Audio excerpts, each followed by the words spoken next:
E aí, povo de Cristo, como é que vocês estão? Sejam bem-vindos mais uma vez ao Nós Somos de Cristo Cast. Ainda tem que decorar esse nome aqui.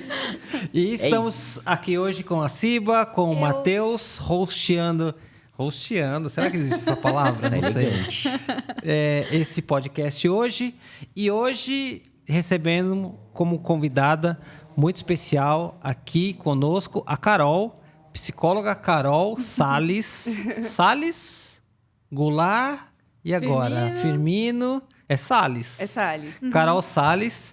E a gente vai conversar um pouquinho hoje sobre violência doméstica, esse assunto que é sério e que atinge muitas pessoas. E a gente quer ser hoje aqui uma luz para você, para sua casa e de repente para alguém que você sabe que está passando essa situação e que você vai poder ajudar. A gente espera poder derramar um pouco sobre a sua vida de informação, conhecimento, mas também prática sobre isso, né? Porque informação sozinha não muda a vida de ninguém, mas que isso traga uma prática, uma ação para a sua vida. E é isso. E eu queria já pedir para a Carol se apresentar um pouquinho, para quem ainda não a conhece, está estreando aqui com a gente, creio que estará mais vezes aqui, então... Com certeza. É bom o pessoal já conhecer. Me chama bem-vinda. Eu me chamo Carol. É Ana Caroline, né? Mas se chama de Carol, que é mais fácil. Às vezes as pessoas me chamam de Ana e eu nem sei que sou eu. Vou, sei lá, no laboratório fazer exame. Aí, Ana Salles. Ah, não, pera, sou eu. Olha, tem uma Ana que tem o mesmo sobrenome. Tem o mesmo sobrenome que eu, coincidência. Mas vamos lá, me chamo Carol, eu sou psicóloga. Eu me formei em 2019. E desde então eu fui atuar já na clínica, né? Já atendi casos, inclusive, de violência doméstica, tanto por parte daqueles que sofreram violência doméstica ou sofrem, e também aqueles que cometem, né? Que são os agressores. Eu, depois da psicologia, me formei como educadora social também, então é uma visão bem legal de sociedade mesmo, de homem, de construção social. Me ajuda bastante também. Na psicologia, isso aparece a todo momento, né? Para a gente entender sobre pessoas, a gente precisa entender sobre história, sobre relações sociais. Então, o curso me trouxe uma visão bem bacana também, complementou com o que eu já sabia, né? Com o que eu aprendi também no curso de psico. E aí engatei na psicopedagogia, porque eu tenho um amor por educação, é a minha área do coração. E depois que eu saí da parte clínica geral, eu me dediquei à parte clínica infantil. Hoje eu atuo numa clínica aqui em Sorocaba, interdisciplinar. Então, tem vários profissionais de saúde, tem psicólogo, psicopedagogo, fisioterapeuta, fono, TO, uma galera. E a gente atua mais na parte do desenvolvimento atípico, né? São crianças atípicas, então crianças com transtorno do neurodesenvolvimento. Atualmente, eu estou como coordenadora de equipe lá, que foi uma oportunidade bem legal que surgiu pouco tempo depois de formada. Que legal. E estou me formando agora também como analista do comportamento. Então, se tem uma coisa que eu fiz depois de estudar, foi estudar. Tá grande. Vai continuar estudando, né? Continuar estudando. É isso aí. Quem quer fazer psicologia não pode ter medo de estudar, não pode ter medo de fazer curso, porque não, assim, a gente vive constantes mudanças, né? E quando a gente fala de pessoa, cara, é dinâmica pura. A gente nunca vai ser o mesmo. E ainda bem que a gente nunca vai ser o mesmo. É por isso que eu vim trazer esse assunto, inclusive. Porque eu acredito na mudança. Eu acredito que as pessoas podem mudar, podem melhorar, podem sair da situação em que elas estão. E justamente por isso que eu acho que é importante a gente discutir assuntos que, às vezes, são mais doloridos. Que, às vezes, pegam lá no fundo, sabe? E, principalmente, da gente como igreja. Da gente perceber o que a gente está fazendo, o que a gente não está fazendo e o que a gente deveria fazer, né? Legal. E aí, Matheus, tudo certo? Preparado para esse assunto? Demais. Ciba. Já fiquei muito empolgado já com as pautas que ela falou aqui agora. Tô super ansiosa e só na apresentação dela eu já escrevi aqui algumas coisas que eu gostaria de perguntar. Que demais. Pronta A pra gente vai aprender. fazer outro podcast depois, Carol, para a gente conversar um pouquinho sobre psicologia. Legal. Porque eu creio que os cristãos têm muitas dúvidas sobre esse assunto, alguns preconceitos, né? Alguns mal entendimentos sobre a psicologia. Sim. Mas isso é assunto para outro podcast. Hoje, violência doméstica e o que é violência doméstica? Como que a gente conseguiria classificar isso? Bom, vamos lá. A violência doméstica ela é qualquer comportamento abusivo, não só violência física de fato, que envolve gênero, né? Então, no caso, a gente vai fazer um recorte de violência contra as mulheres, tá? Tem outros tipos de violência, e eu sei que às vezes os homens podem falar, poxa, mas Homens também sofrem violência, e eu sei, claro, né? As mulheres não são anjas, que não cometem violência, não cometem crimes, não é isso. Mas, estatisticamente falando, a gente tem um índice muito maior de mulheres que sofrem violência em suas casas, nas suas famílias. Então, nós vamos falar especificamente agora sobre violência contra as mulheres. Então, qualquer comportamento abusivo, de poder, de abuso de poder, em relação a outra mulher, a gente considera, se enquadra, né, na Lei Maria da Penha como violência doméstica. Legal. O que é abuso de poder, você falou aí? O que seria isso? A gente, na psicologia, entende que existem papéis sociais que são ocupados por homens e por mulheres. E esses papéis sociais, eles vão mudando ao longo da história. Eles não são os mesmos. A gente não tinha, enquanto mulher, a gente não tinha o poder que a gente tem, por exemplo, hoje, de ir para uma faculdade, de viajar, né, em alguns lugares. Inclusive, até hoje, a mulher precisa pedir permissão para o marido para tirar carta, né? E esses papéis sociais, eles trazem a consequência de ocupações que as pessoas têm, que ocupam em suas famílias, né? Que dinâmicas familiares que acontecem naturalmente. Então, quando a gente fala de abuso de poder, é porque esse papel social masculino que foi dado de liderança, de chefia, né? Que inevitavelmente ainda cerca as famílias, ele acaba causando uma sensação de autoridade sobre o outro. Ele acaba trazendo para o homem esse poder que vem atrelado ao gênero, né? Que é ser homem. E aí isso faz com que desencadeie uma sequência de comportamentos, de pensamento, de sensações que fazem com que ele tenha iniciativas de decidir o que deve ser feito, o que não deve ser feito, como deve ser falado, o que não deve ser falado, o que pode existir dentro da casa, o que não pode existir. Então, isso que a gente considera abuso de poder, né? É ditar o que deve ser feito sempre, sem consultar, na maioria das vezes. Sem ver se o outro concorda, sem ver se o outro se sente responsável. Aliás, responsável não. Se ver se o outro se sente confortável com aquilo, né? Então, você apenas impõe e acabou, e não tem discussão. É o meu jeito sempre, né? Então, isso que dá para considerar também abuso de poder. Quer fazer a pergunta? Não, eu tô sem palavras pela descrição. Acho muito interessante essa definição até o termo que você usou agora, né? Não é nem ver se a pessoa se sente confortável com essa situação, né? E até você falando, me veio algum pensamento, assim... Como que eu sei o limite desse confortável? Porque eu entendo que existe um limite, né? Tem pessoas que o teto é maior, outros são menores. E eu entendo que talvez esse limite menor, muitas vezes, não é algo que seja errado. Ia ser um limite da pessoa. Como que, falando num sentido técnico, a gente consegue descrever esse limite do que é o confortável para outra pessoa? Até onde é um abuso, necessariamente, através de alguém ali? Qual que é o teto, o limite? Existe algo que estipula isso? Um limite específico, não. Mas aí a gente entra numa questão muito básica que permeia todas as relações, que é a conversa mesmo. A gente conseguir entender como o outro se comunica, como o outro interage no ambiente familiar e como ele expressa suas vontades, os seus desejos, né? E se ele tem espaço para isso.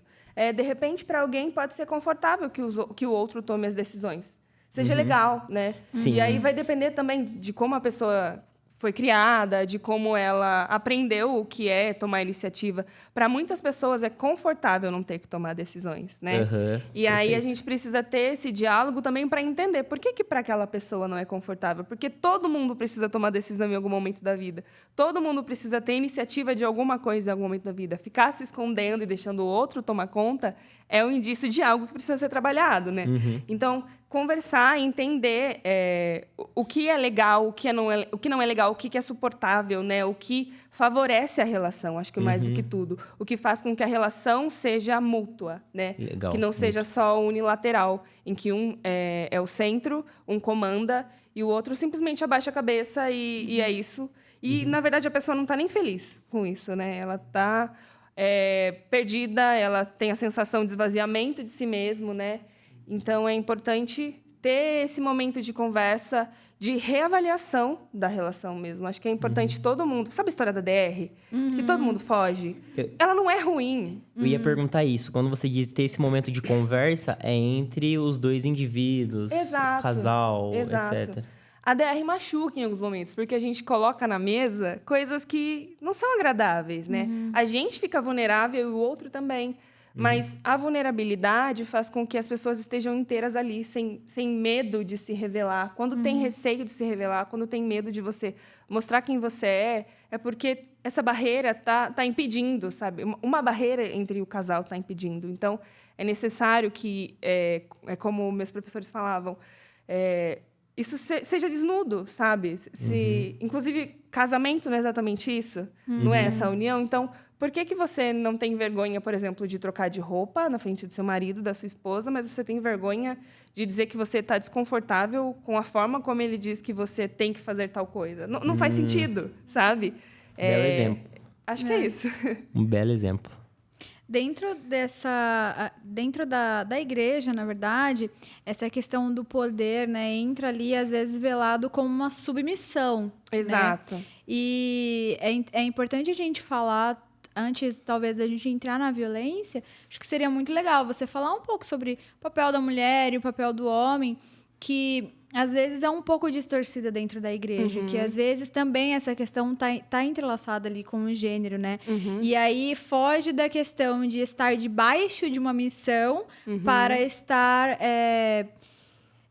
como que eu posso dizer assim, realmente... Fugiu a palavra da minha cabeça, mas, assim, oprimida ali, sabe? A pessoa tá... Esse desnivelamento, assim, de quais são as funções, né? Porque não necessariamente as funções são tarefas, né? Mas eu queria que você falasse um pouquinho, antes da gente entrar, né? Um pouquinho no assunto realmente da violência. Porque acho que isso estando mais claro, a gente também consegue entender outras coisas. Dá um norte maior. A gente precisa levar em consideração que a igreja está inserida na sociedade. Então, os conflitos da sociedade vão participar também do contexto religioso. Não tem como a gente dizer que a gente é impermeável a isso. E a questão da opressão feminina aparece, né? Então, quando a gente escuta discursos a respeito da submissão, quando você já tem uma predisposição em relação à criação que você teve, né? E vivendo numa sociedade que sempre dá poder aos homens, né? Que colocam o homem em evidência sempre, atrelado a esse discurso de submissão é muito perigoso, né? Traz a ideia de que, então eu mando na minha esposa e, portanto, eu posso fazer dela o que eu quero, porque isso é bíblico, porque isso é ordenado, né? Porque Paulo falou, por exemplo, lá que as mulheres não devem ensinar, então, mulher minha fica calada e só escuta. Então, a gente precisa ter muito cuidado com como essa submissão é ensinada, né? E também considerar que as dinâmicas familiares, elas estão ficando cada vez mais diferentes. A gente precisa abarcar isso também para conseguir dar conta da nossa realidade, né? Então, eu vejo muito, por exemplo, homens falando para mulheres a respeito de como elas devem se portar. Por que não, então, trazer mais mulheres falando sobre isso, mulheres falando sobre as mulheres no casamento? Porque a gente se entende, minimamente a gente tem uma noção do que é ser mulher. Para os homens, isso é muito difícil. Por mais que a gente explique, a gente vive na pele o que é sair na rua e simplesmente ouvir buzinada. Eu, pelo menos, sinto... Não sei se é uma pira minha, tá? Mas eu sinto que, dirigindo... Porque eu comecei a dirigir há pouco tempo. Eu sinto que os caras folgam mais comigo. Talvez seja paranoia, eu não sei. Mas eu sinto que tem uma diferença, sabe? E eu acho que seria legal se a gente trouxesse mais mulheres falando a respeito disso. Se a gente pudesse expor mais a questão... Da outra parte do texto, que fala do amor sacrificial, né? No livro que eu trouxe, eu vou falar depois dele, tem uma mulher bem no comecinho que diz isso. Eu nunca ouvi essa parte do texto. Eu sempre ouvi sobre a submissão, sobre a obediência. Mas, quando chegava na parte do amor sacrificial, né? Do amor, como Cristo, né, se entregou pela igreja, eu tenho pouca memória disso, ou então é falado rapidamente, sabe? E aí, o meu marido simplesmente... Não levava isso em consideração quando ele ia me dar um sermão, porque eu não estava obedecendo, ele parava aí. Ele ficava aí. Então, a gente também precisa observar que, assim, estamos nesse contexto de mudança, né? De papel das mulheres na sociedade. Como eu disse, antes era permitido que os maridos batessem nas suas esposas por defesa à honra masculina. Isso não era proibido, isso não era nem discutido. Precisou a Maria da Penha ficar numa cadeira de rodas para que alguém pensasse, nossa, talvez seja errado, né? Acho que não é legal alguém ter poder desse jeito. E aqui a gente está falando, no caso de homens com mulheres, mas quando a gente vai olhar o contexto bíblico, quando a gente vai olhar em Jesus, a gente vê servidão. A gente não vê domínio, né? Ele sendo Deus, né, se fez homem e veio e serviu. E mesmo sendo rejeitado, ele ainda morreu, sabe? Mesmo não sendo bem recebido. E ele veio para os judeus e a palavra chegou até a gente, sabe? Então, é incompatível para mim pensar num marido que é o cabeça e essa cabeça não é a mesma mente de Cristo. Não faz sentido. E aí a gente entra também na questão das mulheres se sentirem culpadas por não querer estar num relacionamento como esse e começarem a pensar, poxa, mas é pecado, eu já casei, é pecado eu pensar isso do meu marido, mas elas não pensam no pecado que os maridos estão cometendo, né? De uma união que já é desigual, que já não existe Jesus como centro, porque quando Jesus é o centro, a gente vê todo mundo submisso a Deus, né? Em primeiro lugar. E aí a gente entende que esse marido se vê como cabeça, mas como que ele vai pedir que uma mulher seja auxiliadora, sendo que ele maltrata ela, sabe? A gente cresce aprendendo que atentar contra a própria vida, que fazer algo contra si é errado, certo? Pelo menos eu aprendi isso. Né? Perfeito. Às vezes também. até como um tom de ameaça. Se você fizer alguma coisa, né, você não vai para o céu. Umas coisas assim. E quando a gente pede para que uma mulher auxilie um homem que atenta contra a vida dela, a gente está pedindo para ela fazer isso. A gente está pedindo para que ela ajude uma pessoa a atentar contra a vida dela, né? E aí não é errado? Não faz sentido. Aí não é não faz pecado, sentido. entendeu? Por quê? Porque casou. Casou, tem que ser auxiliadora. Mesmo que esse homem esteja destruindo a vida dela. Não, eu acrescento que se o homem e a mulher se tornam uma só carne, quando o homem está cometendo violência contra ela, ele está cometendo violência contra si. Exato. Porque se eles se tornaram um, não é? Então, na verdade, ele não está ferindo só ela, ele está ferindo aquilo que Deus instituiu como uma só carne. Exato. Os dois, né? Exato. Então, na verdade, é uma violência contra si mesmo também, né? E acho que muitos não têm essa percepção. Não percebem que isso vai causar mal para a própria pessoa. Porque isso gera afastamento, né? Que mulher quer ficar do lado de um cara que só bate, que só machuca? A maior parte dos casos que eu atendi, elas ficavam por medo. Não era por amor. E assim, medo... esse sentimento é gostoso da gente despertar isso no outro, sabe? Não faz sentido. E aí eu pergunto, onde é que está o casamento, então? Né? Só assinaram um papel. E depois, sei lá, pediram para todo mundo testemunhar lá na igreja. Mas o amor mesmo, o sentimento pelo outro, já ficou... Se existiu em algum momento, ficou lá atrás, né? E acontece também, em muitos desses casos, a dificuldade de você conseguir observar mais no relacionamento por causa da pressão de casar logo. Né? Da igreja, de não, tem que casar, porque não pode, que não sei o quê. E muitas falam assim, poxa, talvez se eu tivesse namorado um pouquinho mais, eu teria percebido. Eu teria ficado atenta, né? Então, eu ouvi muitos e vi muitos casos de pessoas que casaram super rápido, que deram certo, poxa, legal, mas é um sorteio, sabe? É muito arriscado fazer isso. Você precisa conhecer quem você vai casar, você precisa saber quem ele é, você precisa saber da família.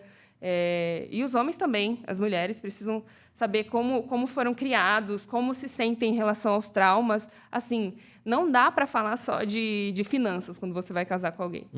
Não dá para ver, será que eu consigo sobreviver? Não, você precisa saber as feridas, as coisas boas, as coisas ruins. Você precisa saber o que a pessoa ainda carrega com ela e se você consegue suportar isso. Porque depois você se torna responsável por essa pessoa. Exatamente. E assim...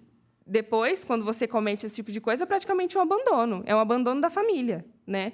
Então, a gente acha um absurdo quando alguém adota um cachorrinho, vai lá e deixa na estrada depois, porque está abandonando o bichinho.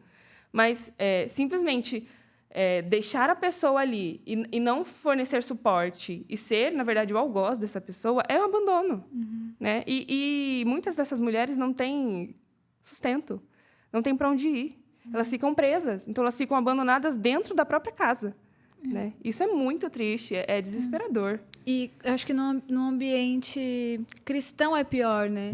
Porque tem a questão sobre o divórcio. Eu acho que para a mulher é muito mais forte, assim. Não tô dizendo que para o homem não é forte, mas como a mulher é um pouco mais emotiva, eu acho que a questão do divórcio ali, de um arrependimento, de um remorso, né? Para muitas mulheres talvez signifiquem, poxa, que arrependimento, né? Não devia ter casado, tal. Então, chegar a um divórcio não é legal para ninguém, mas dentro de um ambiente cristão, dentro da igreja, por todo um contexto, eu acho que essa questão do divórcio é muito complicada. Então, quando ela sofre a violência dentro do casamento, eu acho que esse medo se torna maior de ser alguém que esteja indo contra a Bíblia, né? Ou de ser alguém que está indo contra a vontade de Deus, porque Deus, né, abomina o divórcio, e muitas podem pensar isso. Sim. E aí elas ficam realmente com esse medo e cada vez mais enraizadas, né, dentro dessa situação, né? Até gostaria que o pastor também falasse um pouco sobre essa questão do divórcio, né?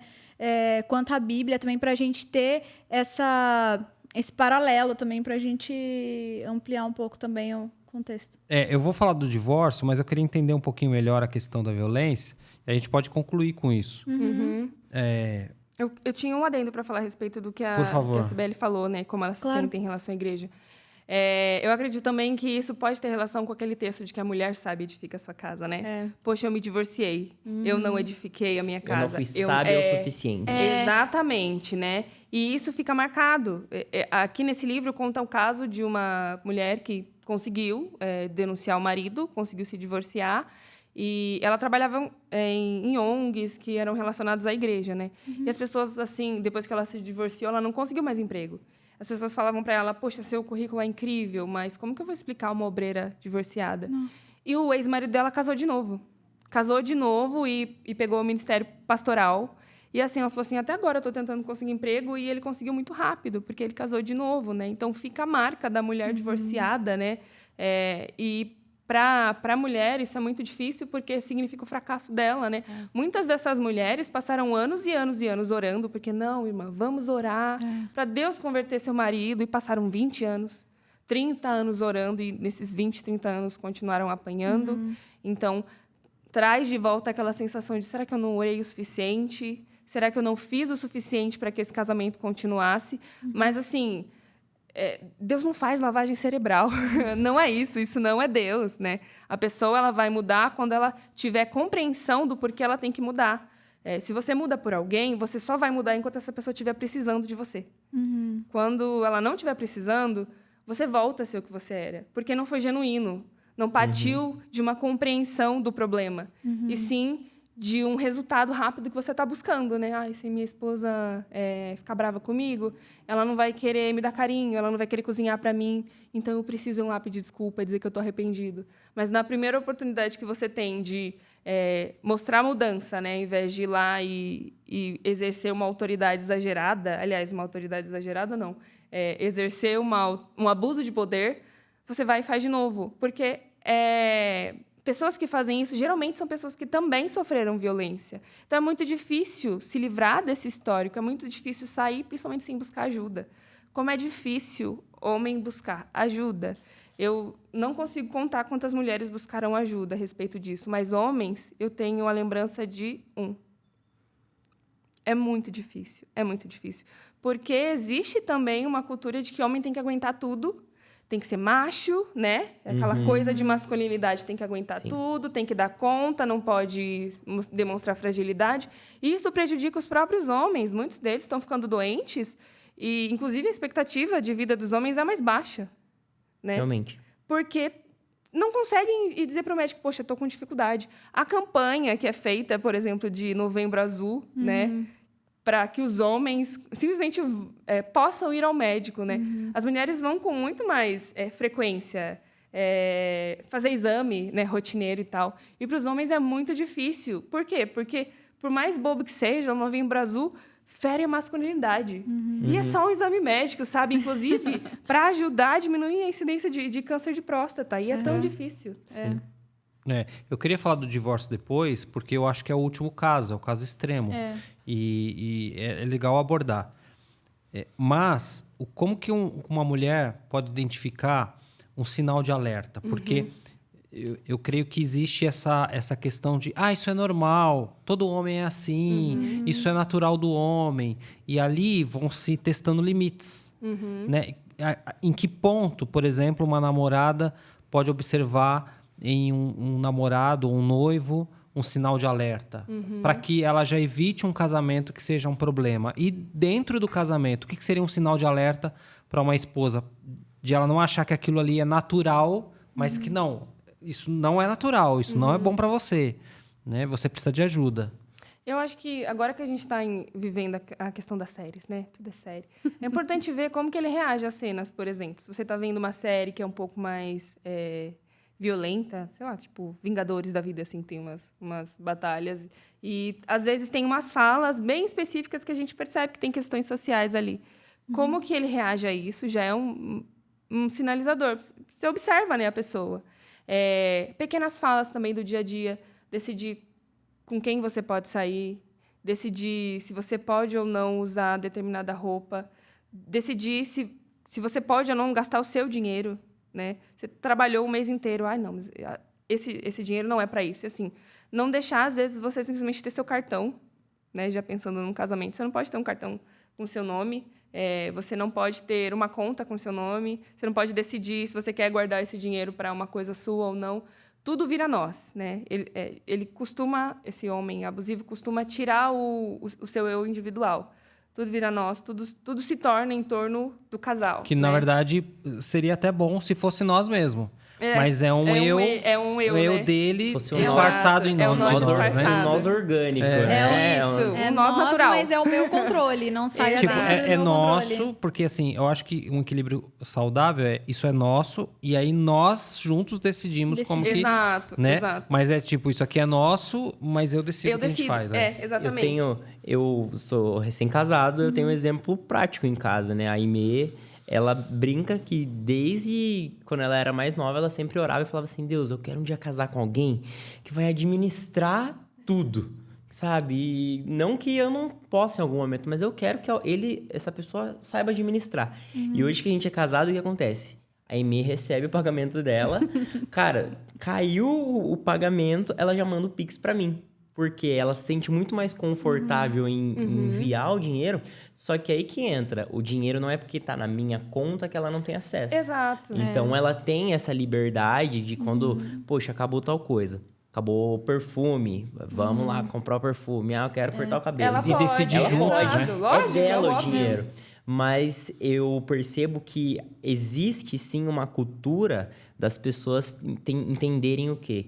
Eu sou o homem da casa, eu sou responsável pelo dinheiro, é eu quem pago as contas e, logicamente, eu quem escolho se você vai comprar uma roupa nova ou não, se você vai cortar o cabelo ou não.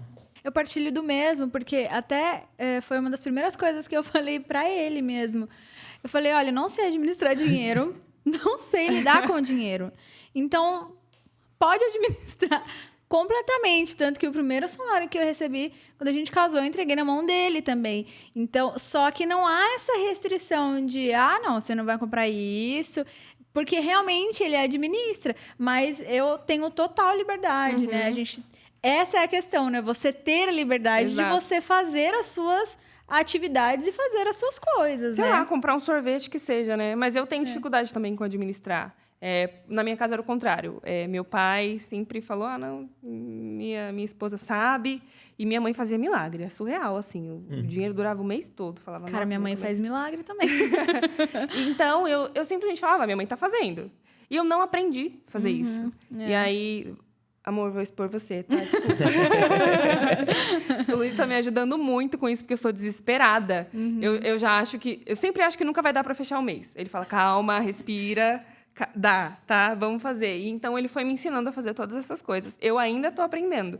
Mas, assim, porque ele me incentivou, Carol, vamos aprender, sabe? Pra você conseguir fazer. Pra mim, é mais confortável que ele faça. Mas aí é uma questão minha. Eu quero, nem que seja para dizer depois, beleza, aprendi, mas, sei lá, prefiro, sei lá, que ele faça, ou se ele estiver confortável em fazer Eu também. sei, mas deixa com ele. É a Só mesma que se ele não coisa. quiser fazer, a gente se vira e paga um contador, que seja alguma coisa assim, sabe? Mas eu quero aprender, porque eu acho que é legal pra mim, sabe? Pra ter essa noção. Porque de repente, ele tem planos, por exemplo, de estudar fora em algum momento. Como é que eu vou fazer quando ele estiver estudando fora? Eu vou ficar enchendo o saco toda hora, se não for nem o mesmo fuso horário, né? Então, para onde eu vou? É importante, essencial e necessário. Eu vejo, por exemplo, eu já falei isso pra Aimee, né? Eu brinco, por mais que eu cuido, eu acho importante você saber fazer. Porque se em algum momento eu tiver algum problema ou não tiver condições, é você quem precisa. Exemplos básicos, né? A Aimee, a gente brinca, ela é o toque pra dirigir moto. Adora dirigir moto, eu não sei. Eu sei dirigir carro. Porém, quando eu fico doente, recentemente nós dois ficamos doentes e eu tive que ir doente pro hospital dirigindo. Coisa que se um dia eu estiver doente e eu não tiver condição, ela que vai ter que fazer. Então é importante a gente entender essa dinâmica orgânica e saudável, né? E do que relacionamento. realmente se torna nossa, né? Que realmente se torna um. Porque foi a não mesma... é padrão, é de vocês. Exatamente, foi a mesma coisa que ele fez. Porque quando eu falei pra ele, olha, eu não quero nem mexer com dinheiro, ele falou a mesma coisa. Não, então vamos aprender. Vou te ensinar, vamos aprender. Juntos, né? Vamos aprender junto, vamos Mas fazer olha essa junto. postura. É muito diferente de alguém que simplesmente fala, não, eu preciso fazer isso porque você não vai conseguir fazer. Já diminui É uma a outra imposição. pessoa, né? A pessoa não tem escolha. Outra coisa também de se observar é como que ele trata outras mulheres da vida dele. Uma prima, uma amiga, a própria mãe. Como que esse cara trata essas mulheres? Como que ele olha para essas mulheres? Como que ele fala dessas mulheres, né? A gente vai estar perto dessa pessoa todos os dias, então precisa ser, no mínimo, respeitoso, sabe? Se é uma pessoa que anda com você na rua e fica encarando os outros, encarando outras mulheres, não é só um desrespeito com você, é um desrespeito com as outras mulheres também. Então, outra forma também de observar é como que essa pessoa lida com assuntos relacionados a isso, né? Então, se você for parar para discutir um assunto, não, porque... Aí usa a Bíblia, né? Porque a Bíblia diz assim, então tem que ser... E assim, sempre fica no mesmo lugar do texto, que é aquela coisa, não vai para o final, né? Não vai para o resto que diz sobre o amor sacrificial. Acho que isso é importante também. Outra forma também de observar é que essa pessoa geralmente reduz o seu ciclo social. Então, você tem seus amigos, você tem as pessoas com quem você convive, e essa pessoa nunca vai lá e tenta fazer com que você não vá também, ou então começa a botar defeito.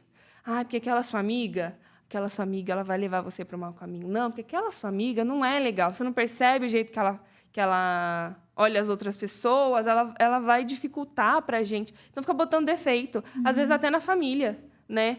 Não, porque eu não quero ir com essa família.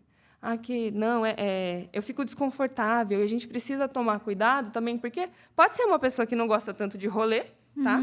Mas uma coisa é a pessoa não querer, outra coisa é ela ficar jogando verde para você não ir, ou então te proibir mesmo, né? De, então, afastar da convivência social, diminuir você, diminuir quem você é. Eu já vivi um relacionamento abusivo, que eu percebi muito depois, e que o estalo para eu perceber que aquilo foi um relacionamento abusivo é porque ele me chamava de burra. Nossa. E na época eu achava que era, sei lá, uma coisa engraçadinha. Falava, não, eu fiz na época o vestibulinho da ETEC. Só que assim, minha escola não tinha preparo nenhum. Dei escola pública que nem falava sobre isso com a gente. E eu fiquei chateada, porque eu não tinha passado no vestibulinho. E ele falou pra mim, porque você é burra. Porque eu já fiz e eu passei. Nossa, Aí eu falei, nossa. leve. Pois é. Só que eu não me toquei. Eu falei, nossa, é verdade, acho que é porque eu sou burra mesmo. Nossa. E aí foi escalonando para outras coisas, né? Então, esse namorado, na época eu usava progressiva. E aí eu fui para terapia na época, me ajudou pra caramba. E eu comecei a deixar o meu cabelo crescer de novo cacheado. Adoro, inclusive, hoje. E aí ele não gostou. Ele falou para mim, não, assim, eu não sinto atração por você. Você pode voltar a alisar seu cabelo? E eu não me toquei.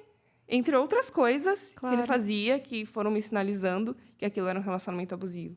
Quando você é menina cristã, mulher cristã, diz que você quer se guardar para o casamento, que você não quer ter relação sexual e a pessoa fica insistindo, é gritante. Corre, que é cilada bino.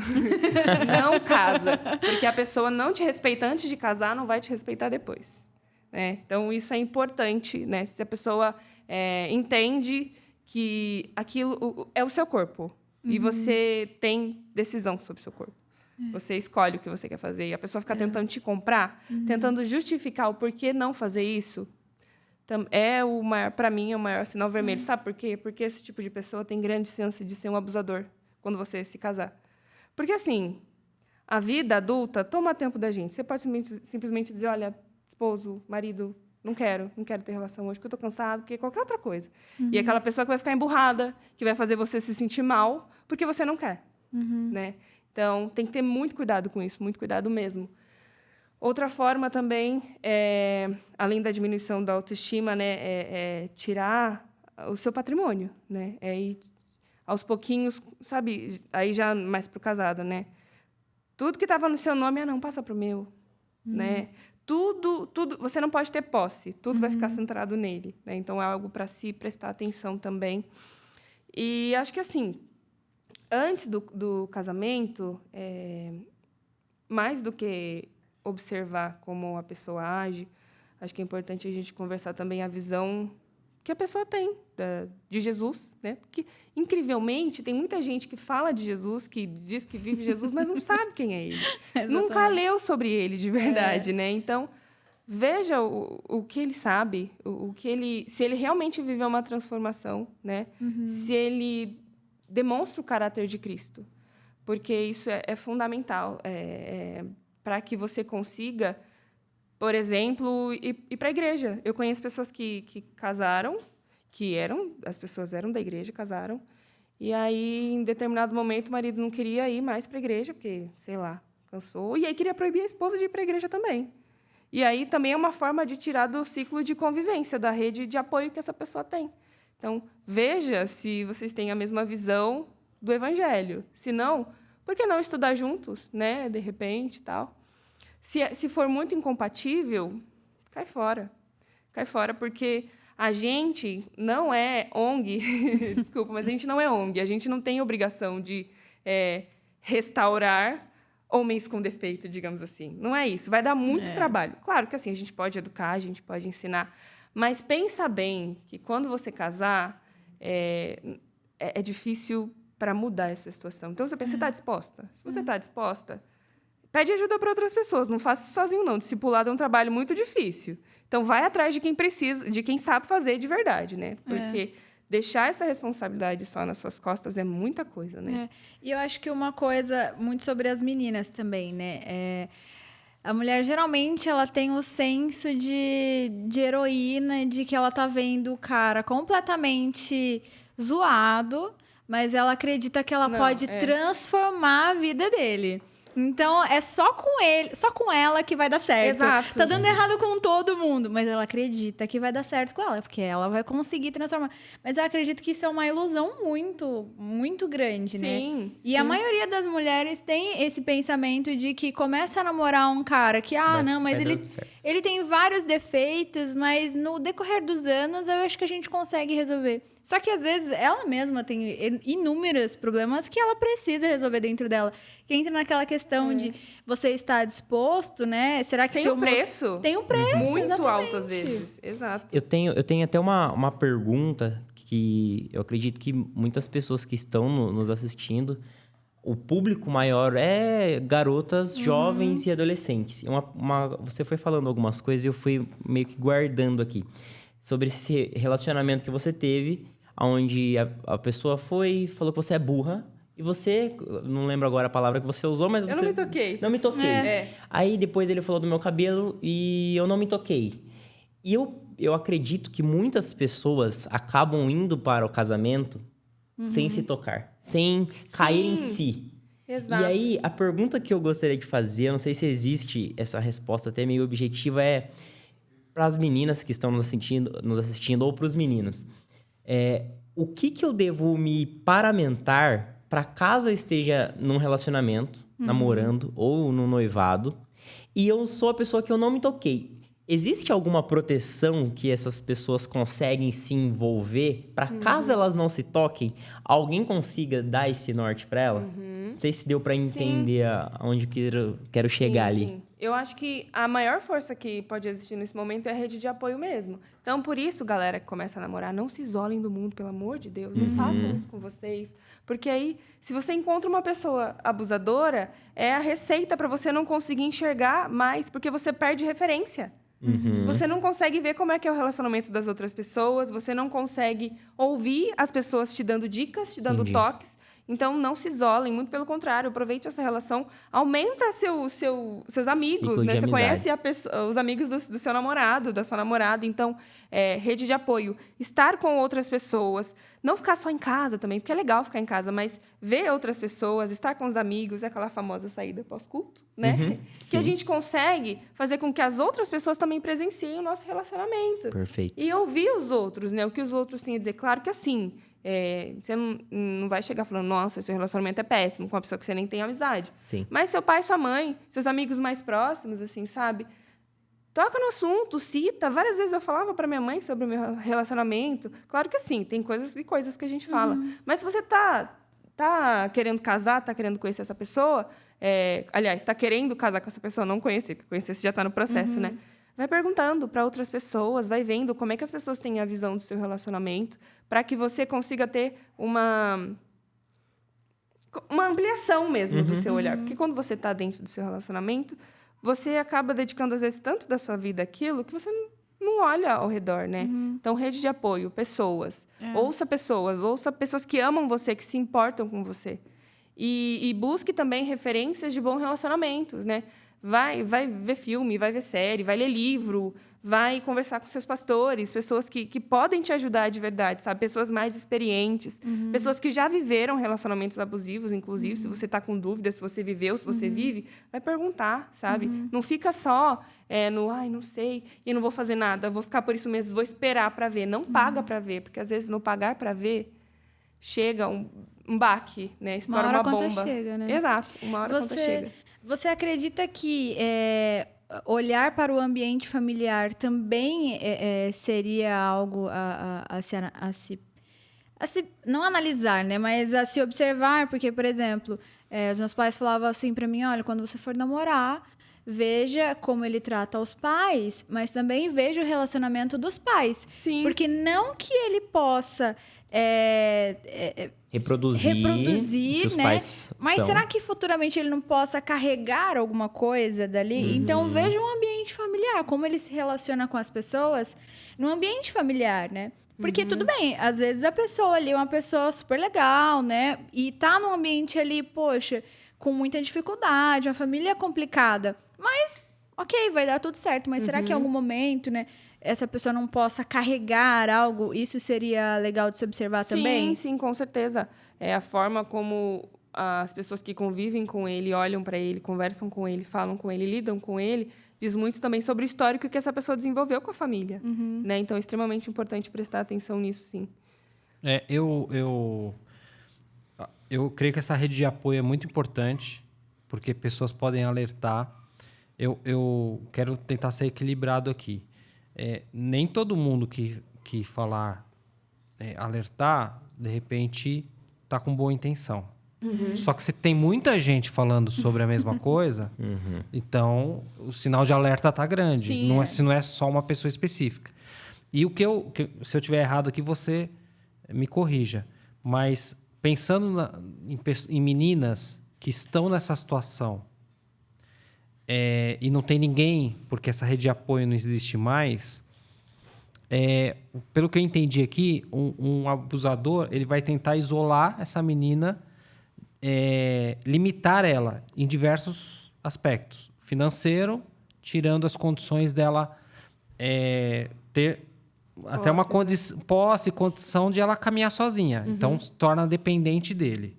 Em questão social, tira o convívio das outras pessoas, porque também é uma proteção para ele ninguém falar mal dele, porque se ela não convive com ninguém, né? Então, essa pessoa, como que ela poderia se alertar? Quando ela começar a perceber que esse abusador começa a limitar ela em várias frentes, né? Então, ela já não pode mais sair de casa, já não pode fazer certas coisas, já não tem uma condição financeira que dê uma independência, porque aí torna dependente dele, e não tem amigos, né? Se isola. Então, isso seria um bom sinal de alerta para uma menina começar a falar, opa, isso aqui, eu estou numa situação problemática. Sim. Outra coisa que eu citei que é legal é comparações também. Se a pessoa fica te comparando o tempo inteiro, porque fulana, olha como fulana é, né? Mexe muito com a autoestima também. Então, prestar atenção nas próprias sensações. É um relacionamento que te deixa feliz quando você está na presença dele. Você fica travada ali, ou você consegue ser você. Você consegue falar, dar risada, sem ter que ficar pensando no que vai causar nele, né? Então, observar as próprias emoções, os próprios sentimentos, os próprios pensamentos que as pessoas... que você vai ter na presença daquela pessoa, né? E se observar também. Às vezes, a gente tem sensações, mas não presta atenção naquilo, né? Então, você fica esquisita, você fica saturada quando vai ver seu namorado. Ai, não queria vir. Ai, meu Deus. Eu preferia dormir. Presta atenção por que você está saturado. Porque quando a gente está apaixonado, a gente quer ver, a gente quer passar um tempo perto e de repente, isso muda, né? Então, olha mais para si, olha mais para o que seu corpo está dizendo. Você tem taquicardia quando você vai ver essa pessoa, quando ela chega na sua casa. Seus pensamentos aceleram, você fica sem jeito, sem saber o que fazer, sem saber o que falar. Também é o próprio corpo sinalizando, né? Legal. Esse livro que você comentou, o que seria? Muito Você legal. recomendaria? Recomendo. É legal, de repente, até meninas que não estão passando por essa situação se inteirarem, porque elas podem até não estar namorando, mas amanhã pode estar, né? Sim. Com alguém. E aí, é importante já, né? Decifrar, né? Esse livro que eu trouxe chama O Grito de Eva. A violência doméstica em lares cristãos. Mostra muito pra câmera legal. ali, Carol. Isso. Vê se dá pra ver. Ele tem uma capinha bem legal, até que aqui, tipo, tem uma mão Quem que é a calando a autora? mulher.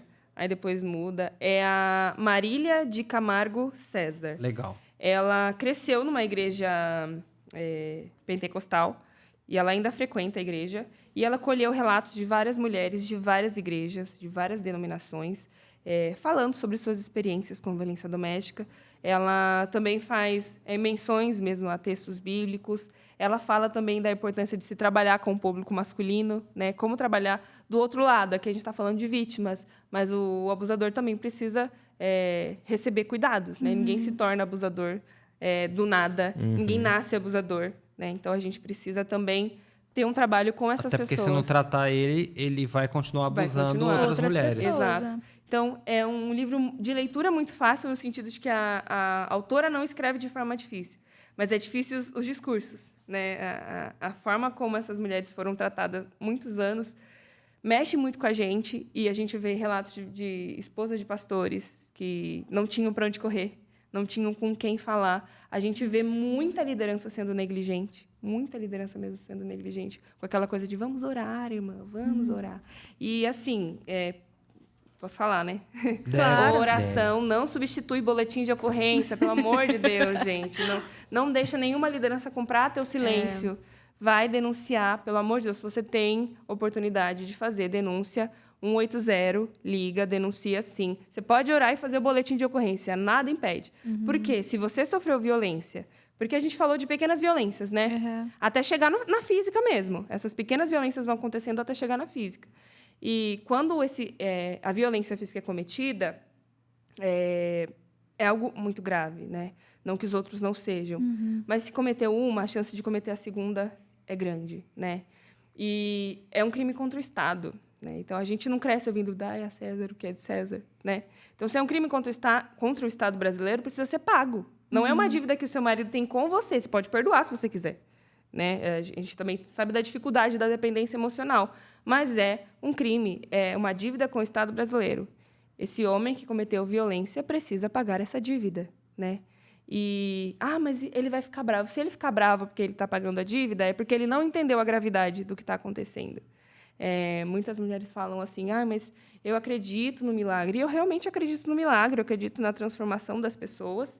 Mas eu acho que o mesmo Deus que opera milagre em casa, opera milagre na cadeia também. Nada impede, né? Então, você pode orar pela transformação da pessoa, mas essa pessoa precisa pagar pelo crime que ela cometeu, né? Isso não o exime da culpa. As mulheres... Perdão, Matheus. As mulheres cristãs têm um comportamento diferente? Costumam ter um comportamento diferente em relação ao abuso? Ou o comportamento da mulher em geral é o mesmo? Nesse livro, tem uma pesquisa específica que foi feita. A pesquisa, na verdade, é da Valéria Vilhena, se não me engano, esse é o sobrenome dela. Depois eu posso só confirmar com vocês. E ela fez uma pesquisa em uma casa de acolhimento com mulheres. Dessas mulheres, 40% eram evangélicas. E quando a Valéria se propôs a conversar com essas mulheres, uma das pessoas que trabalha lá, acho que foi a psicóloga, inclusive, falou: você tem certeza que você quer conversar com elas? Porque elas são um grupo mais resistente. Aqui, elas são as que mais desistem do boletim de ocorrência, são as que mais desistem do processo de separação, porque tem aquela coisa do eu preciso orar mais. A culpa é minha, eu não orei direito, né? E eu preciso fazer mais para que meu marido seja transformado. E aí a vítima se torna culpada por ela mesma, né? Ela se sente culpada. E também porque os homens têm essa postura também de se você não tivesse falado assim comigo, eu não ia te bater, né? E aí tem o discurso religioso envolvido, elas ficam pensando no estigma que vai ficar nelas, então elas acabam ficando só com a oração. Só com não, vamos orar. Muita liderança faz isso, né? Fala, não, você vai lá, se aconselha e tal, e a única coisa que a pessoa fala no final é vamos orar. Vamos orar, você precisa fazer jejum. E você pode falar para a pessoa que ela pode orar, mas tem mais coisa para se fazer aí. Tem muito mais coisa que pode ser feita, né? E então tem essa dificuldade pela questão da vergonha, e principalmente quando são pessoas de liderança, né? Porque para quem que essa pessoa vai pedir ajuda? Vai falar, se seu marido é o pastor, você vai pedir ajuda para onde? Sabe, para quem? Né? Então isso dificulta muito também o pedido de ajuda. Legal. Perfeito. Matheus. A pergunta que eu ia fazer eu entendo, então, eu até concordo com a fala, né? Não, em determinadas situações, a oração não vai resolver seu problema. O que talvez resolva seu problema é fazer o boletim, entrega nas mãos do Senhor, que Deus transforma o coração dessa pessoa.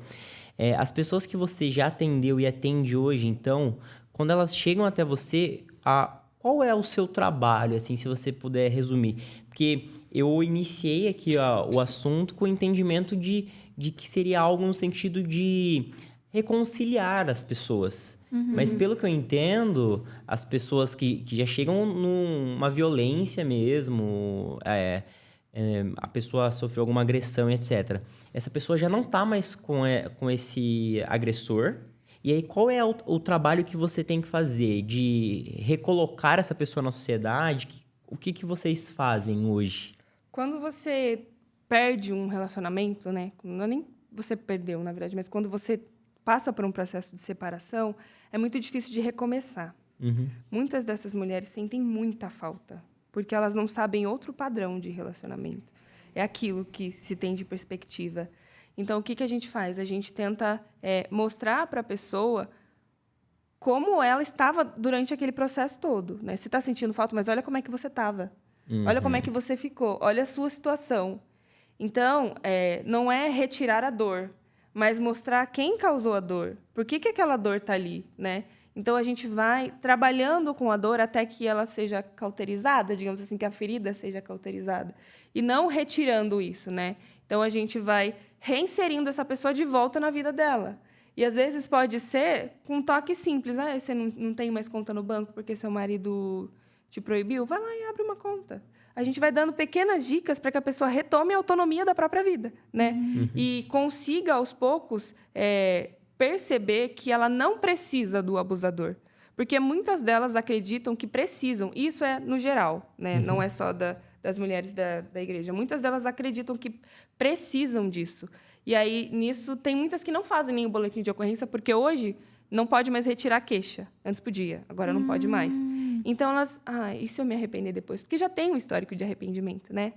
E aí... Então, nem vou fazer, porque eu não vou poder retirar mais. E aí, meu marido vai ser preso e eu vou sentir falta dele. Então, essa dependência emocional faz com que elas fiquem presas, né? E, às vezes, é padrão de relacionamento. Já viram os pais vivendo isso, já viram os avós vivendo isso. As pessoas em volta vivem isso. Então, é muito difícil de quebrar o ciclo, né? Mas, não sei se eu te respondi. E existe o medo dele sair depois e fazer a mesma violência, por exemplo. Sim. Ela não quer fazer a denúncia porque não vai mudar nada. Quando Exato. ele sair, vai acontecer a mesma coisa. Pode piorar. Então, Exato. eu prefiro não... E acontece, viu? Acontece muito da mulher ir lá, fazer a queixa e ficar por isso mesmo. E aí o homem acaba ficando mais bravo. Por isso que eu recomendo, se tiver uma delegacia da mulher na sua cidade, vai. Porque é mais difícil quando só tem homens lá na delegacia. É mais difícil. Não que seja geral, tá? Muitos homens são muito gentis, muito acolhedores. Mas é mais difícil isso acontecer. Então, se você tiver uma delegacia da mulher, procura, né? Tem serviços de proteção às mulheres também. Aqui na cidade de Sorocaba, a gente tem o Sim Mulher, que tem abrigo. Conheci gente que já ficou no Sim Mulher. Tem abrigo, tem lugar para as mulheres ficarem temporariamente. Algumas são até protegidas no sentido de tem que ficar lá um tempo, não podem sair. E o Sim Mulher faz toda aquela questão de levar comida, de dar notícias da família, de mandar carta, porque aí é mais fácil, né, de manter o sigilo. Então, procurem esses serviços de abrigo. Se você tiver alguém de muita confiança, dá para pedir ajuda também. Mas e aproveita também as redes sociais. Às vezes você não está com condição de falar pessoalmente com alguém que está com medo. Manda alguma mensagem, alguma coisa. Teve uma época que surgiu um código, eu não sei se ele ainda existe, que era de fazer um X na mão. Se você encontrasse uma mulher na rua fazendo um X na mão, é porque ela estava pedindo a sua ajuda. Porque ela estava sofrendo violência. Eu não sei se ainda tem, mas seria legal, né? Se combinasse um código, alguma coisa assim, para que as mulheres possam pedir ajuda. Porque muitas delas não podem nem ter aparelho celular. Não podem ter acesso à internet. Ficam em cativeiro mesmo, assim. É um negócio bem triste. E no abrigo elas poderiam ficar com os filhos, esses filhos... Tem abrigo, eu não sei se todos, mas tem abrigo que permite que os filhos estejam lá presentes. Essa pessoa que eu conheci foi num curso que eu fiz. Foi com os 2 filhos para lá. Ai, que legal. E ficou em proteção. É importante. Agora, falando de divórcio, para a gente ir para os finalmente, eu entendo que o papel da igreja sempre é de restaurar. O nosso ministério é de reconciliação. Então, a igreja, o ministério, ele precisa tentar buscar reconciliação, mas com o entendimento que nem sempre isso é possível. E a questão aqui quando é possível restaurar e a igreja ser uma auxiliadora de restaurar esse casamento, não só de ficarem juntos, mas realmente haver uma transformação na vida desse homem e nas feridas dessa mulher, ok, mas e se não há? Né? Se a igreja não consegue reconciliar um casamento que está, né, fadado ao fracasso. Aí tem muita questão ali de Jesus falando da relação sexual ilícita e muitas pessoas param aí, esquecem que a Bíblia tem mais, né? Tem outras coisas que estão escritas lá. Paulo vai dizer que em caso de abandono e de um marido não cristão, que isso também seria um motivo para divórcio. E aí a questão um homem, e a Carol já citou aqui, que não tem um comportamento igual ao de Cristo. Porque quando a gente ministra o casamento, normalmente a gente lê aquele texto de Efésios que diz que o homem deve amar a mulher respeitar o marido. E ali existe uma correlação muito forte entre Cristo e a igreja como noiva e o marido com a esposa.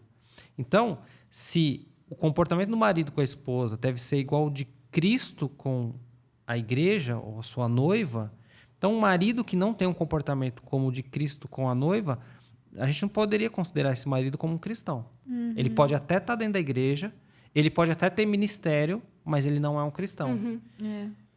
E a gente precisa... mas só Deus... Não, só Deus sabe, não. A gente consegue, pelo comportamento... A Bíblia está nos dando ali um padrão cristão, de vida cristã. Se a pessoa não tem esse padrão e ela não busca esse padrão, ela não é um cristão. Ponto. E se ela comete violência contra essa esposa, e aí eu entendo que é contra ele mesmo, daquilo que Deus juntou, e às vezes não foi Deus que juntou, e a gente tem que tomar cuidado com isso. Não foi Deus que juntou. Exatamente. Existe um abandono ali. Porque quando existe violência, existe um abandono. Então, isso traz todas as condições para que um divórcio, que eu acho que é o último caso, mas ele ocorra. Porque, assim, violência é caso de polícia. Ponto. É isso que a Carol falou aqui. Violência é caso de polícia. Porque a violência não começa com a violência, com tapa. Ela começou muito antes. Sim, Isso já é um histórico que ali a pessoa os limites já foram ultrapassados e muito. Então, isso já é um histórico que vem vindo. violência física não é a maior, não é tipo, essa é válida, as outras não. Não é nesse sentido. Ela Tudo é começou violência. com a limitação do dinheiro, com a limitação do ciclo social, com a limitação de uma mulher que não pode estudar. Enfim, uma série de coisas. Não pode ter o celular, não pode acessar a internet. Então, se esse marido ele tem um comportamento que não é cristão e ele tem violência contra a mulher, a gente enquadraria facilmente nessa situação que o Paulo recomendou lá em Coríntios, que houvesse divórcio. Eu não estou pregando aqui que qualquer problema já se divorcie. Eu acho que, primeiro, a gente tem um problema das igrejas que não têm discipulado, né? Num discipulado, eu creio que isso já talvez fosse detectado muito antes, através daquele discipulador. Ele já poderia ajudar, auxiliar, inclusive o discipulador do casal ou o discipulador do homem, da mulher. Mas para uma igreja que não tem essa prática, procure os pastores. Os pastores vão ajudar e tentar restaurar. E se não for possível, eu creio sim que o divórcio é uma opção. E também em caso de polícia. Né? Violência é caso de polícia. Tem que ser levado, porque é uma proteção. Quantas mulheres não buscaram a polícia e depois perderam a vida? Ou até sofreram uma violência maior. Entende? Então, elas precisam se proteger. Sim. Assim como qualquer tipo de violência. A gente está falando aqui da mulher. Mas qualquer tipo de violência ela tem que ser denunciada para que haja uma preservação da vida. Sim, sim. Né? A gente cresce falando que Deus detesta o pecado, mas ama o pecador. Deus detesta o divórcio, ele não gosta do divórcio, mas ele não detesta o divorciado. Não tem isso, né? E eu fui procurar também a respeito da palavra adultério, porque as pessoas falam que a mulher que se divorcia é como se fosse a mulher adúltera, né? Ou então, divórcio só pode em caso de adultério.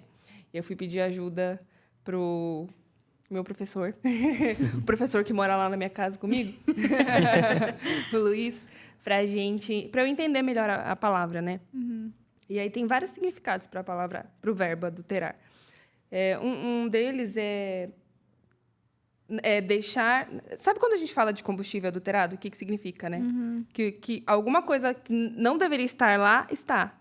Então, quando você altera as bases do casamento, que é o amor, o respeito, a união, a comunhão, a educação, quando você altera, você está adulterando. Você tá trazendo elementos para o seu casamento que não deveriam estar lá. Você está modificando as bases. Isso também é um adultério, né? Adulterar é mudar aquilo que era para ser de uma forma e agora está de outra. Então, de outro. foi mudar, adulterar. Então, assim, não é quando pra ser você está jeito. perante Deus, as testemunhas, o ministro, e a igreja, e ali é feito um voto, e aquilo lá é quebrado, aquele casamento já sofreu uma adulteração. É uma adulteração, exato. Né? Já não está mais como deveria ser, né? Então, a questão do divórcio é essa. Agora, como diria o meu pastor, o melhor divórcio é feito ainda solteiro. É melhor separar solteiro do que depois de casado. Então, se você já... Porque o nosso público na sua maioria, jovens e adolescentes. Se você perceber durante o seu relacionamento que existe abuso, seja físico, psicológico... Moral, patrimonial, autoestima, essas coisas. Esse casamento não é para você. Aliás, já é um bom sinal de Deus de que isso não vai ser bom para você. E casamento, eu sempre gosto de reforçar isso, é escolha. É escolha. Sabe? É escolha. Não deixe ninguém escolher por você, nem Uma seus decisão. pais, nem o seu pastor, nem seu discipulador, nem um profeta. Você escolhe e você é responsável por essa união, de fazer com que ela seja saudável, assim como o seu marido, a sua esposa, né? Os dois são responsáveis. Então, depois é muito fácil jogar nas costas do pastor, do discipulador, não deu certo. Não, você escolheu e você precisa assumir as responsabilidades de uma escolha. Então, escolha bem. E se Deus está te dando sinais, fuja do BO. Né? E acho que a gente falou, né, até sobre... no caso de um pastor, né, de uma esposa de pastor, poxa, o marido, né, o pastor, a quem ela responde, né, a quem ela pergunta, com quem ela pede ajuda. E a gente fala muito sobre cobertura, né? Tem uma cobertura espiritual. E muitos pastores, às vezes, não têm essa cobertura, né? E a gente fala muito sobre isso. Todo que até mundo que precisa todo ser mundo pastoreado, inclusive precisa pastores. ser Precisa de uma pastoreado, liderança, sabe? né? Então, ter Alguém que você preste contas. Exatamente. A gente fala muito isso para os jovens, ali, adolescentes, né? A gente fala muito para os nossos amigos, para as pessoas líderes que a gente trabalha, mas realmente a gente não está falando aqui que essa cobertura espiritual vai escolher o seu casamento ou com quem você vai casar, mas é importante que você esteja debaixo de uma cobertura espiritual para que quando você precisar de uma ajuda, para que quando você tiver necessidade de alguma coisa, ou eles estão ali sempre a par do seu relacionamento, estão ali a par das suas necessidades, né, orando, intercedendo por você. A gente também fala, né, sobre os padrinhos, né? Eu tava pensando nisso agora. As escolhas dos padrinhos, né? Poxa, eles são pessoas que precisam te ajudar, eles não podem apenas ser amigos, né? Quer Não é falar, só dar Carol? presente. Pode falar. Não, eu tava pensando exatamente nisso.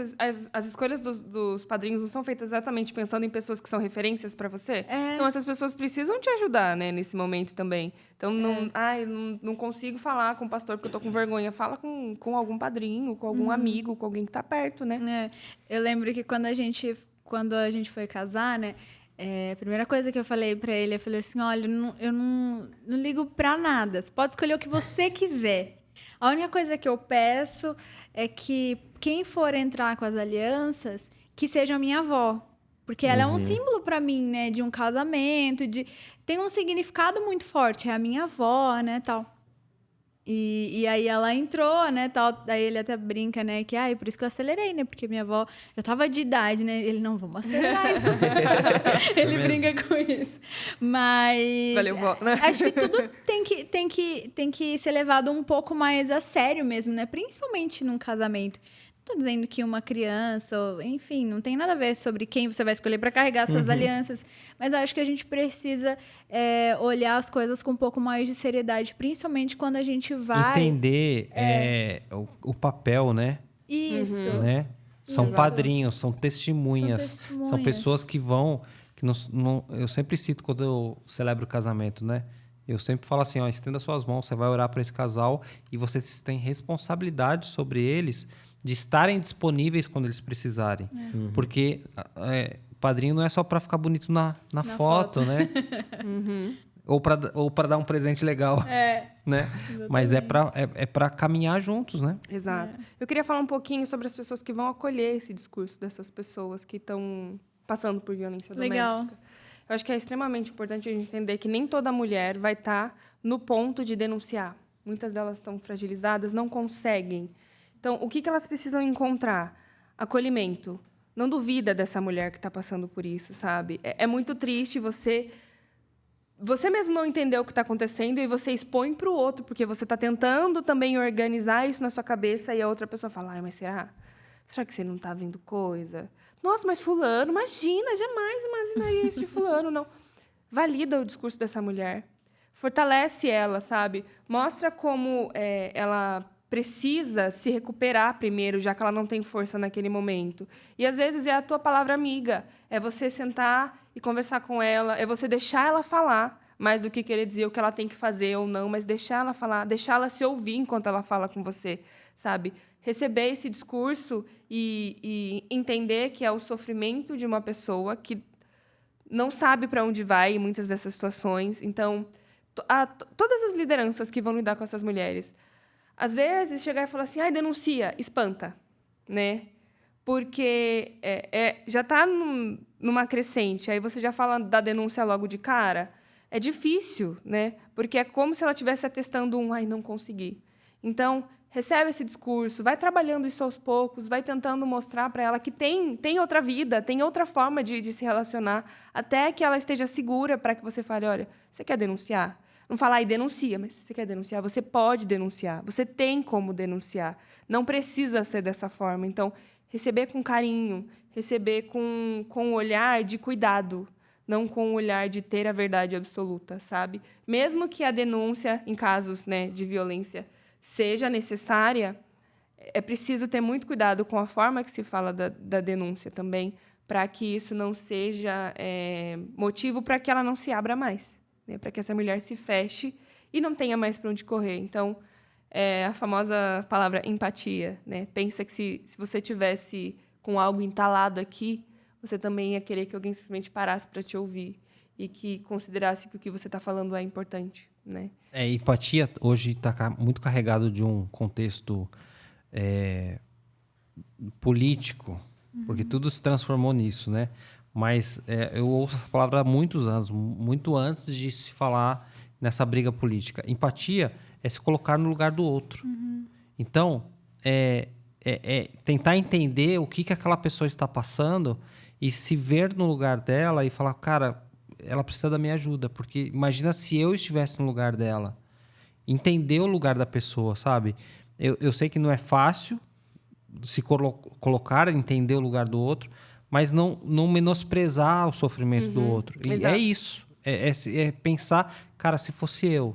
Exato. Então, cara, ela precisa da minha ajuda. Exatamente. É ser essa mão estendida ali, né? Porque às vezes só tem a sua mão mesmo ali estendendo para aquela pessoa. Eu já ouvi uma frase que fala que a empatia é se colocar no lugar do outro com os recursos e ferramentas que o Exato. outro tem disponível. Exato. Que é muito fácil, né? As pessoas falam assim, nossa, eu tenho empatia pela Carol, mas existe uma diferença gigantesca da minha vida para dela. Então, empatia é eu se colocar no lugar daquela pessoa, mas me rebaixar para entender, né? Ou me elevar para entender qual é o nível que essa pessoa tá e se colocar no lugar dela. E você nunca vai conseguir sentir a dor do outro. Nunca. Não Mas tem como. não Nem no a sentido... psicologia tem essa pretensão.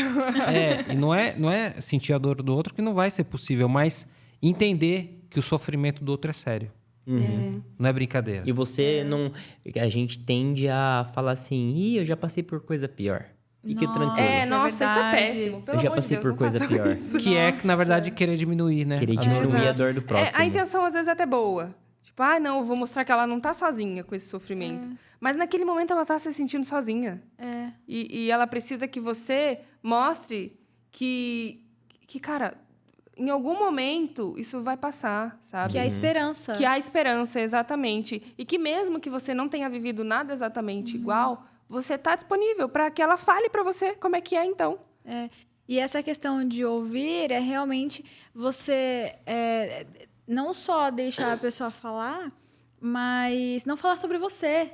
Ele não é sobre você, Exato. né? É ouvir. Às vezes a gente tende a falar, eu entendo você, porque, sabe, eu passei uma vez uma situação com meu marido, e aí foi assim, assim, assado, e eu me senti muito triste também. Não tem a ver, sabe? Eu acho que, é claro, você pode conversar com a pessoa, mas é aquilo que você estava falando, deixa ela liberar aquilo primeiro, sabe? Tá aqui, né? Tá aqui, e talvez você seja a única pessoa que ela se sentiu confortável para isso. Há quanto tempo será que ela tá lutando contra si mesma para poder Exato. se abrir, né? Com a vergonha. E se colocar no lugar do outro não é numa situação passiva. De dizer, eu entendo sua situação. Eu também passei por isso, então passa aí que tá tudo certo. Eu também passei. Não é isso. É se colocar no lugar do outro no sentido de, cara, eu posso ser a mão estendida. A mãe tem. E o que eu posso fazer para ajudar, né?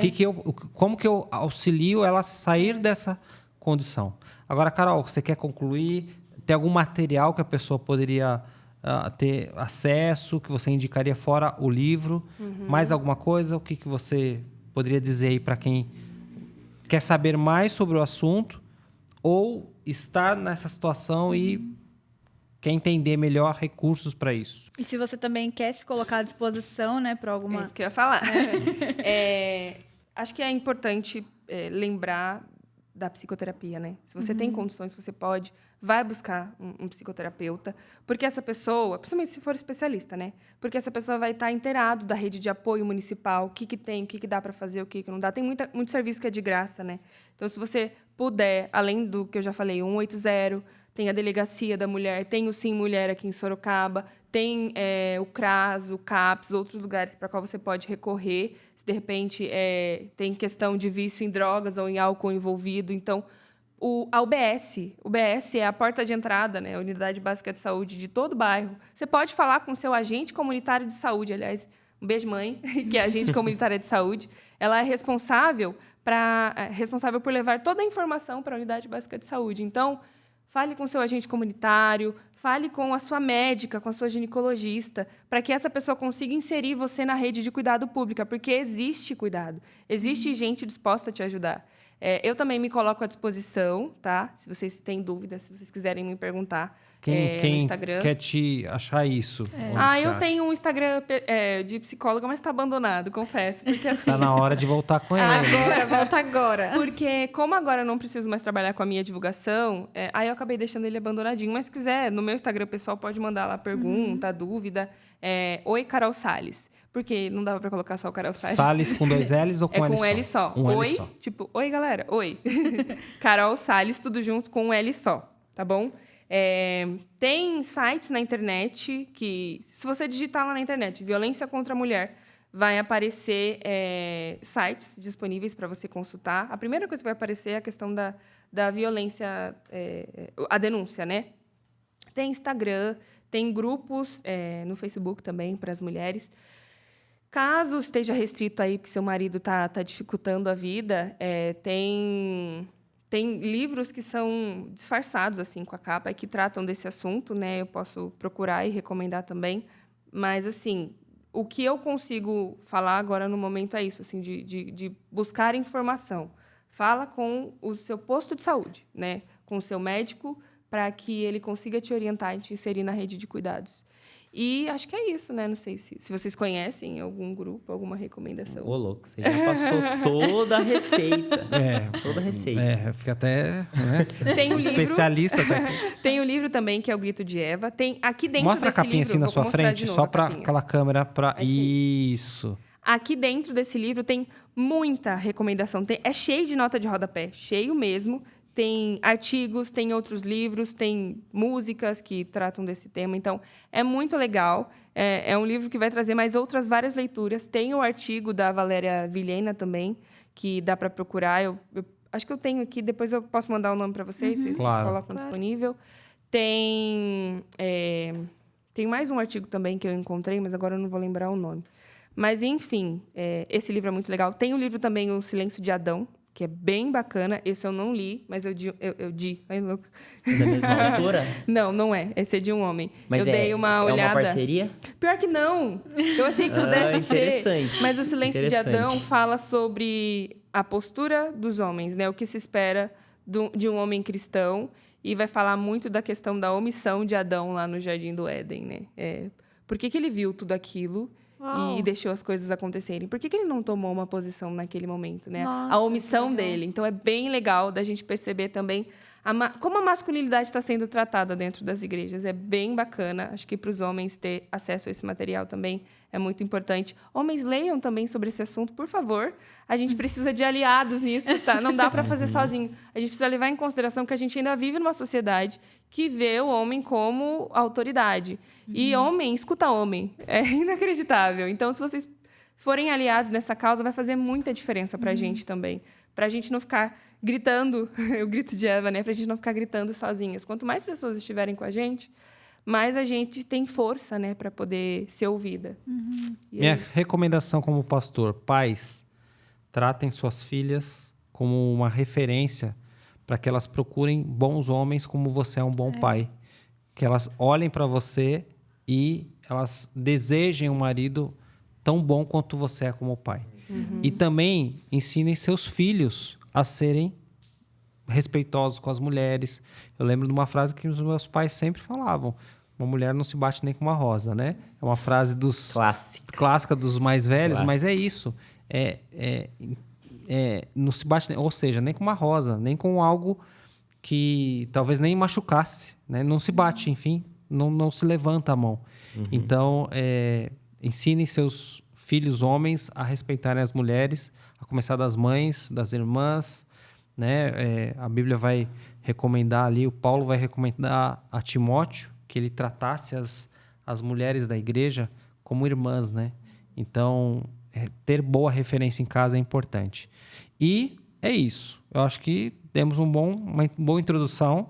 E eu queria... Ai, gente, tem tanto para falar sobre isso, meu Deus. Eu não falei acho que nem metade do que eu tinha planejado. Então, você vê que a gente precisa fazer uma parte 2. Isso é muito bom. Mas aqui, o que eu recomendaria? Que a Carol reativasse o redes perfil sociais, profissional dela e começasse a falar mais do assunto.